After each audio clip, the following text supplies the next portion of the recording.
আপনাদেরকে জানিয়ে রাখি, এই মুহূর্তে স্বাস্থ্য খাত অপচেষ্টা আদালত অবমাননার বিচার বিভাগকে প্রভাবিত করার অপতৎপরতার প্রতিবাদে এবং যৌক্তিক 4 দফা দাবির বিষয়ে সংবাদ সম্মেলন এবং মানববন্ধন করেছেন বাংলাদেশ ডিপ্লোমা মেডিকেল অ্যাসোসিয়েশনের কেন্দ্রীয় কার্যকরী পরিষদের সম্মানিত নেতৃবৃন্দ।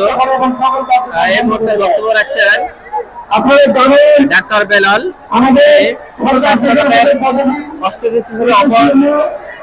অপচেষ্টা আদালত অবমাননার বিচার বিভাগকে প্রভাবিত করার অপতৎপরতার প্রতিবাদে যৌক্তিক 4 দফা দাবি বিষয় নিয়ে আলোচনা করছেন। আপনারা জানেন, প্রান্তিক জনগোষ্ঠীর সেবা দিয়ে আসছে উপসহকারী কমিটি মেডিকেল অফিসার তথা ডিপ্লোমা চিকিৎসক বৃন্দ, ইউনিয়ন স্বাস্থ্য পরিবার কল্যাণ কেন্দ্র,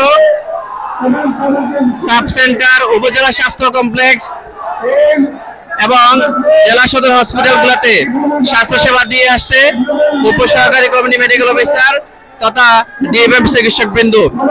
অতি দুঃখের সাথে জানাচ্ছি আপনাদেরকে যে 2010 সালের পর থেকে অদ্যাবধি স্বাস্থ্য খাতে কোনো নিয়োগ নেই।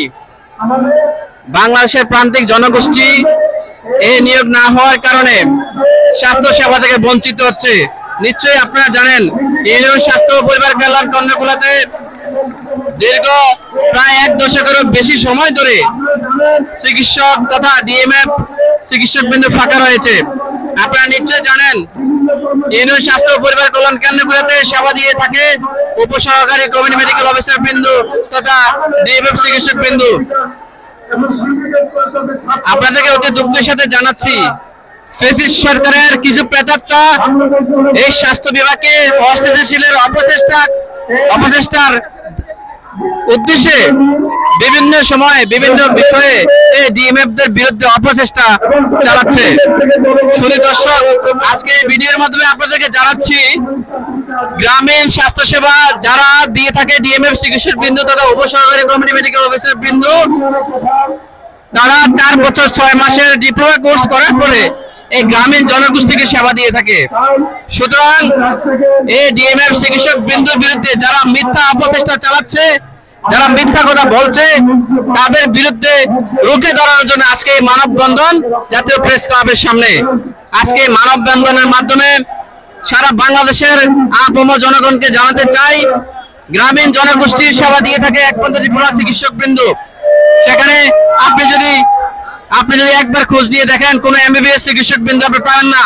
অথচ ওদের পোস্টিং ওখানে রয়েছে মাসের পর মাস, দিনের পর দিন ওরা পোস্টিং পেয়েছে না গিয়ে ওদের বেতন ভাতা ওরা গ্রহণ করে থাকে। এটা একেবারে সত্য কথা।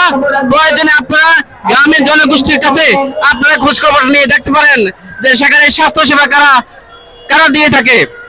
সুতরাং আপনাদেরকে আমি বলবো, আপনারা এই ডিএমএফ চিকিৎসক বৃন্দের পাশে দাঁড়ান, যাতে করে এই ডিএমএফ চিকিৎসক বৃন্দ একটা সুষ্ঠু নিয়োগের মাধ্যমে গ্রামীণ স্বাস্থ্য সেবা নিশ্চিত করতে পারে। আজকে ভিডিওর মাধ্যমে আপনাদেরকে একটা কথা জানিয়ে রাখতে চাই, বিগত ফ্যাসিস্ট সরকারের আমলে যারা ফ্যাসিস্ট করেছে, যারা অন্যায় অবিচার করেছে স্বাস্থ্য খাতের উপরে, এখন বর্তমান সরকারকে প্রশ্নবিদ্ধ করার জন্য তারা উঠে পড়ে লেগেছে এবং গ্রামীণ জনগোষ্ঠীর কাছ থেকে তারা বিভিন্ন ভাবে শহরে রোগী পাঠিয়ে কমিশনের মাধ্যমে, দালালের মাধ্যমে তাদের স্বাস্থ্য সেবাকে তারা ধরে রাখতে চাচ্ছে।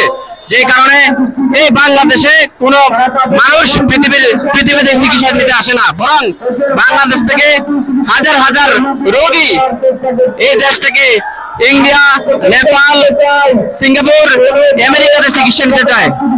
সুতরাং এই বিষয়গুলো আজকে আপনাদের সামনে আমি স্পষ্টভাবে তুলে ধরলাম। আমাদের সঙ্গে থাকুন। ডিএমএফ চিকিৎসক বৃন্দকে আপনাদের সর্বোচ্চ সহযোগিতার মাধ্যমে আমি চাই স্বাস্থ্য খাতের কালো হাতকে প্রতিহত এবং ধ্বংস করা হোক স্বাস্থ্য খাতের কালো হাত। ধন্যবাদ সবাইকে।